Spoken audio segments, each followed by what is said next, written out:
जय हिंद आप सभी का हमारे YouTube चैनल पर बहुत बहुत स्वागत है। आज की क्लास में हम बहुब्रीहि समास पढ़ेंगे और बहुब्रीहि समास के अंतर्गत उन सभी महत्वपूर्ण उदाहरणों को पढ़ेंगे जो परीक्षा की दृष्टि से काफी महत्वपूर्ण भी हैं और परीक्षाओं में पूछे भी गए हैं। तो चलिए आज की क्लास में बहुब्रीहि समास को पढ़ते हैं। लेकिन क्लास शुरू करने से पहले हम आपसे आग्रह करना चाहते हैं, अगर आप हमारे चैनल पर नए हैं तो आप हमारे चैनल को सब्सक्राइब कीजिए और अगर आपको हमारा वीडियो पसंद आता है तो लाइक कीजिए, कमेंट कीजिए और शेयर भी कीजिए। तो चलिए हम बहुब्रीहि समास को पढ़ते हैं। बहुब्रीहि समास क्या है? बहुब्रीहि समास जो होता है, इस पद के दोनों पद अप्रधान है। अप्रधान का मतलब क्या होता है? गौड़ होता है, या बोल सकते हैं कि दोनों पद जो है वो मुख्य नहीं होता है। वो दोनों पद अपने पद को छोड़ करके किसी तीसरे की विशेषताओं को बताते हैं, किसी तीसरे के बारे में बताते हैं। तो क्या कहा गया है कि ये अपने दोनों अर्थ को छोड़कर किसी तीसरे अर्थ को धारण करते हैं। यानी बहुब्रीहि समास में दोनों जो पद होते हैं वो गौड़ होते हैं। उन दोनों पदों का अपना कोई महत्व नहीं होता है। वो दोनों पद मिल करके किसी तीसरे अर्थ को बताते हैं, या बोल सकते हैं कि जो दोनों पद के जो अर्थ हैं वो अपने अर्थ को छोड़ करके किसी तीसरे अर्थ के बारे में बताते हैं। तो उसका हम उदाहरण देखते हैं। जैसे प्राप्तोदक हो गया, तो प्राप्तोदक में क्या है? प्राप्त है उदक जिसे। तो यहाँ उदक का मतलब क्या होता है? उदक का मतलब होता है जल। क्या होता है उदक का मतलब? जल होता है। प्राप्त है उदक जिसे मतलब जो जल को प्राप्त है, जो जल को प्राप्त है, जो जल को प्राप्त है, ऐसे भी लिख सकते हैं। तो ये अपने अर्थ को छोड़ करके दूसरे अर्थ को बता रहा है। चतुरानन, अगर इसका हम विग्रह करें क्या हो जाएगा? चार है आनंद जिसके। चतुरानन का विग्रह करें क्या हो जाएगा? चार है आनंद जिसके। लेकिन ये अपने अर्थ को नहीं बता रहा है, ये अपने अर्थ को छोड़ करके तीसरे अर्थ को बता रहा है। तो चतुरानन किसे कहा गया है? ब्रह्मा जी को। किसको कहा गया है? ब्रह्मा जी को। तो इस तरह से अगर हम देखें तो चतुरानन ब्रह्मा जी को कहा गया है।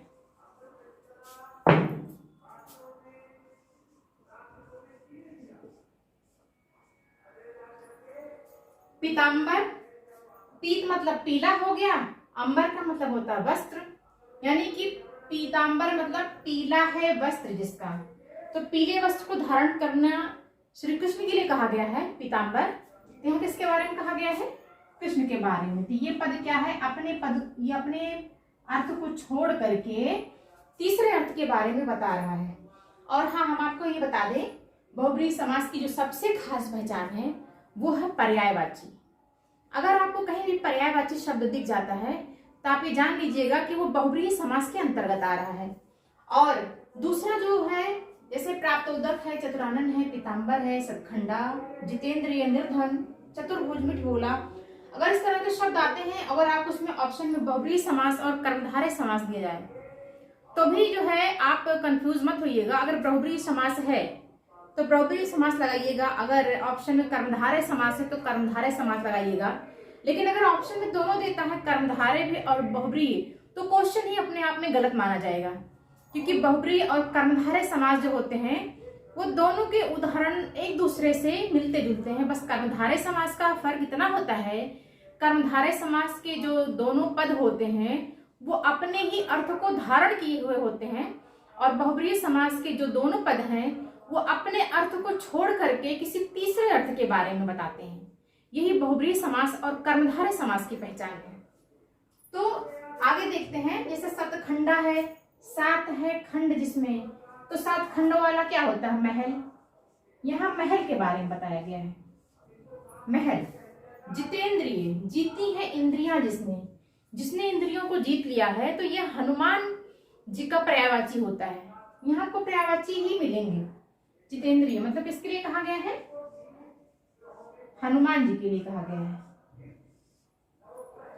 निर्धन, निर्गत है धन जिससे, यानी निर्गत मतलब होता है कि जिसके पास धन नहीं है, जो धन से दूर है, तो कौन होगा? वो गरीब होगा।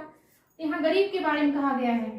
तो आप देख रहे हैं कि ये दोनों पद अपने अर्थों को छोड़ करके तीसरे अर्थ को बता रहे हैं। चतुर्भुज, चार है भुजाएं जिसकी, तो चार भुजाएं किसकी हैं? किसके लिए कहा गया चतुर्भुज? विष्णु जी के लिए। विष्णु का ही पर्यायवाची है क्या? चतुर्भुज। मिठ बोला, मीठी है बोली जिसकी, तो यह किसी पुरुष के बारे में कहा गया है, जिसकी बोली मीठी होगी तो उसको मिठ बोला कहा जाएगा। तो क्या बोल लिख सकते हैं? हाँ, किसी पुरुष के बारे में, किसी पुरुष। इस तरह से आप देख रहे हैं बहुब्रीहि समाज जो है वो अपने दोनों पदों को छोड़ करके किसी तीसरे अर्थ के बारे में बता रहा है, और इसमें पर्यायवाची शब्द आपको मिलेंगे सबसे ज्यादा। और इसकी पहचान यही है कि जहां भी आपको पर्यायवाची शब्द मिल जाता है, समझ लीजिए बहुब्रीहि समास की पहचान है। और अगर ऑप्शन में अगर आपको कर्मधारय बहुब्रीहि दोनों देता है तो क्वेश्चन गलत माना जाएगा। और अगर इस तरह की अगर उदाहरण आपको दिया जाता है और ऑप्शन में कर्मधारय या बहुब्रीहि समास है, दोनों में से कोई एक है, तो आप किसी पर भी लगा सकते हैं, आपका आंसर सही होगा। तो आगे के उदाहरण देखते हैं। जैसे क्या है? चौलड़ी। चौलड़ी का मतलब क्या होता है? इसका विग्रह करेंगे तो क्या हो जाएगा? चार है लड़ियां जिसमें, चार है लड़ियां, इसमें किसके बारे में कहा गया है? माला के बारे में कहा गया है। माला में चार लड़ियां होती हैं। दिगंबर, दिगंबर तो मतलब दिक, दिक है अंबर जिसका, दिक मतलब होता है दिशाएं, अंबर मतलब होता है वस्त्र, मतलब दिशाएं ही जिसका वस्त्र है, वो किसके बारे में कहा गया है? वो शिव के बारे में कहा गया है। तो दिगंबर किसका नाम है? वो शिव का नाम है। सहस्त्रकर, सहस्त्र है कर जिसके, मतलब कि जिसके हजारों भुजाएं हों, वो किसके बारे में कहा गया है? वो विष्णु के बारे में कहा गया है, विष्णु।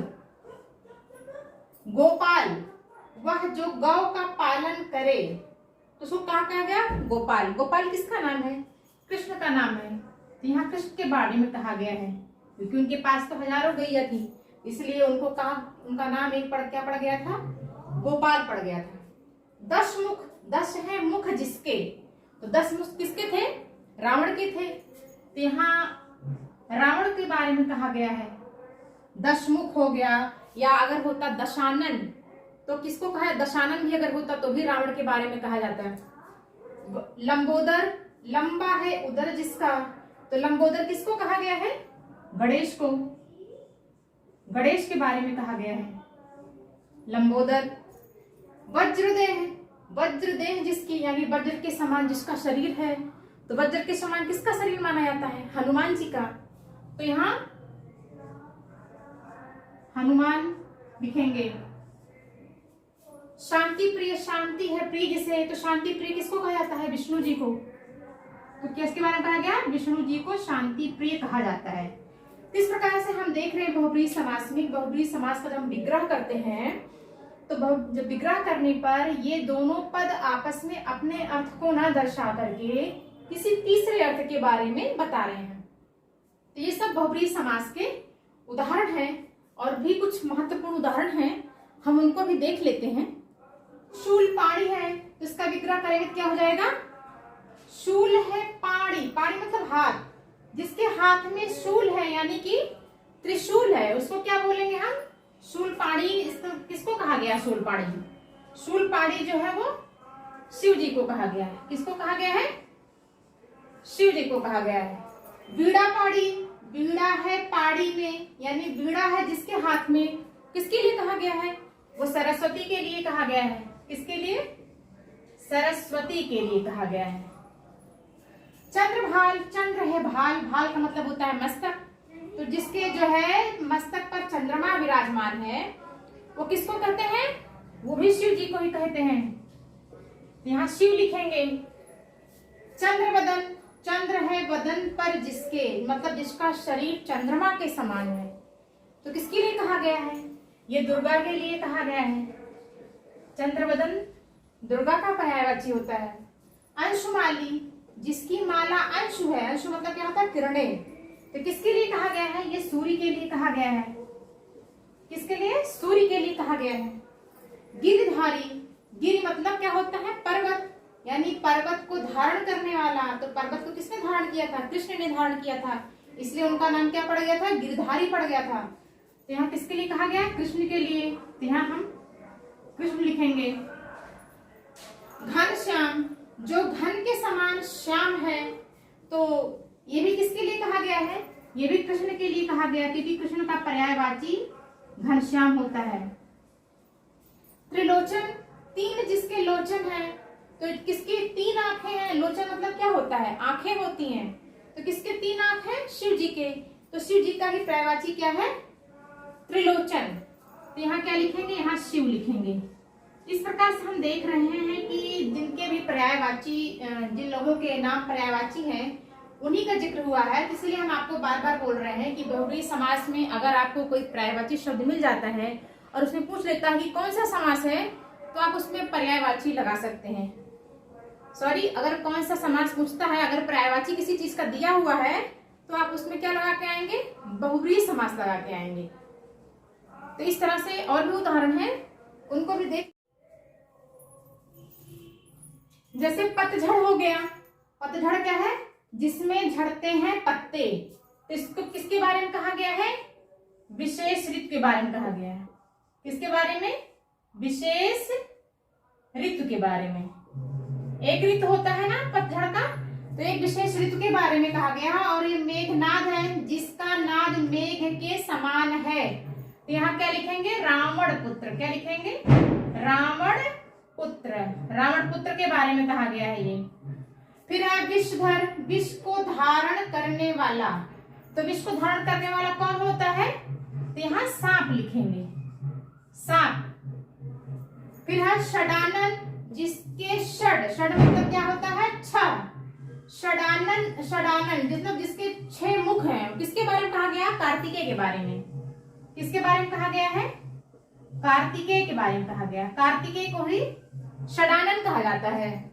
सूर्य पुत्र, वह जो सूर्य का पुत्र है, तो सूर्य पुत्र किसे कहा जाता है, कर्ण को। कर्ण जो है, कर्ण का पर्यायवाची क्या है, सूर्य पुत्र है। आशुतोष, आशु मतलब होता है शीघ्र, हो जाता है जो, तोष मतलब संतुष्ट, जो शीघ्र ही संतुष्ट हो जाता है, किसके बारे में कहा गया है। आशुतोष किसका नाम है, शिव जी का नाम है। शिव जी शीघ्र संतुष्ट होते हैं, शीघ्र प्रसन्न होते हैं। तो किसके बारे में कहा गया है, ये शिव के बारे में कहा गया है। तिरंगा, 3 है रंग जिसमें, तो किसके बारे में कहा गया है, राष्ट्रध्वज के बारे में।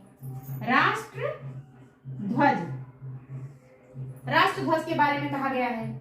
शाखा मृग, शाखा पर दौड़ता है जो मृग, तो किसके बारे में, शाखा मृग किसको कहते हैं, बंदर को। बंदर का पर्यायवाची जो है वो क्या है, शाखा मृग है। वक्रोदर, वक्र है उधर जिसका, मतलब जिसका उधर वक्र के समान है, किसके बारे में कहा गया है, ये गणेश के बारे में कहा गया है, गणेश के बारे में कहा गया है।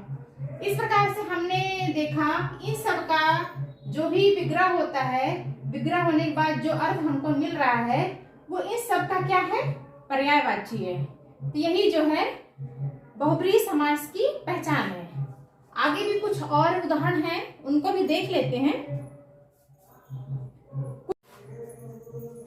अच्छा, बहुव्रीहि समास में अब तक आप लोगों ने देखा कि इसमें कुछ पर्यायवाची शब्द दिए हुए थे, जिससे हम ये पहचान लेते थे कि हाँ ये बहुव्रीहि समास है, क्योंकि जितने भी अर्थ हमको मिले वो सब पर्यायवाची के रूप में मिले। और कुछ शब्द ऐसे होते हैं जैसे तुल्य योग है, सा है, अगर इस तरह का कोई शब्द आता है तो भी बहुव्रीहि समास के अंतर्गत आता है। जैसे सबल हो गया, यानी बल के साथ है जो, तो यहाँ पे क्या है, साथ की बात हो गई, मतलब सा की बात हो गई, तो क्या है, ये भी बहुव्रीहि समास में आता। सदेह मतलब देह के साथ है जो, यहाँ भी साथ आया, यहाँ भी साथ आया, मतलब सह आया, तो ये भी क्या हो गया, बहुव्रीहि समास हो गया। सपरिवार, परिवार के साथ है जो, तो भी क्या है, बहुव्रीहि समास। सचेत, चेत मतलब चेतना के साथ है जो, यहाँ भी साथ आया। इस तरह से आप देख रहे हैं यहाँ साथ शब्द का जिक्र हो रहा है। अगर साथ शब्द का जिक्र होता है तो भी वो बहुव्रीहि समास के अंतर्गत आता है। तो आज की क्लास हमारी यहीं तक है। अगर आपको हमारा वीडियो पसंद आया हो तो आप हमारे चैनल को सब्सक्राइब कीजिए, लाइक कीजिए, कमेंट कीजिए और शेयर भी कीजिए। धन्यवाद।